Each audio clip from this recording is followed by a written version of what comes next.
আজকে আপনারা শুনবেন পৃথিবীর ইতিহাসের সবচেয়ে বড় আর ভয়াবহ সমুদ্র দুর্ঘটনার গল্প। এক জাহাজ যেটাকে বলা হয়েছিল এটা কখনোই ডুববে না, কিন্তু মাত্র ৪ দিনের মধ্যেই আটলান্টিকের বরফ ঠান্ডা গভীরে হারিয়ে গেল ১৫০০-এরও বেশি জীবন। এটি শুধু এক জাহাজ ডোবার গল্প নয়, এটি অহংকার, ত্যাগ আর অসহায়ত্বের এক নির্মম কাহিনী। এটাই টাইটানিক। হ্যাঁ, এমন ইতিহাস আর বাস্তব ঘটনার কাহিনী পেতে হলে এখনই সাবস্ক্রাইব করুন আমাদের চ্যানেল। ১৯০০ সালের দশকের শুরুতে টাইটানিক ছিল মানুষের গর্বের প্রতীক।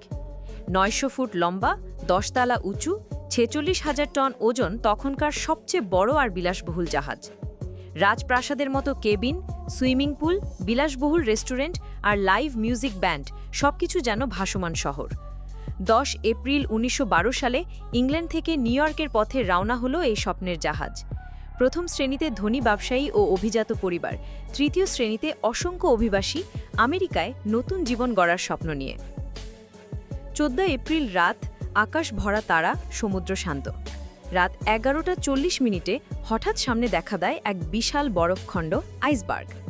ক্যাপ্টেন মরিয়া চেষ্টা করেন জাহাজ ঘুরিয়ে নিতে, কিন্তু এত বড় দৈত্যকে থামানো অসম্ভব ছিল।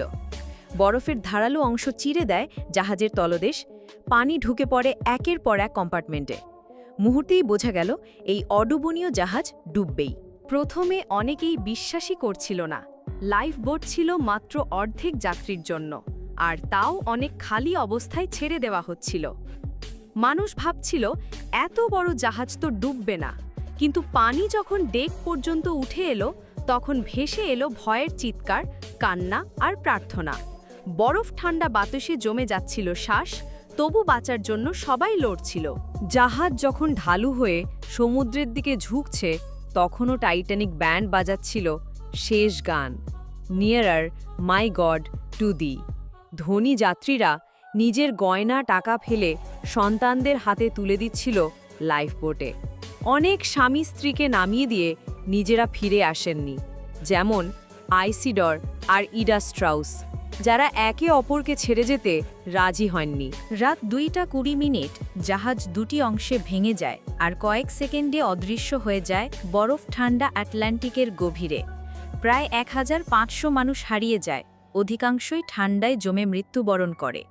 লাইফ বোটে থাকা মানুষরা চারপাশে ভাসমান মৃতদেহ আর ভৌতিক নিস্তব্ধতা দেখে বাক্রুদ্ধ হয়ে যায়। টাইটানিক শুধু এক জাহাজ ডোবার গল্প নয়, এটা অহংকার, ভালোবাসা, ত্যাগ আর অসহায়ত্বের প্রতীক।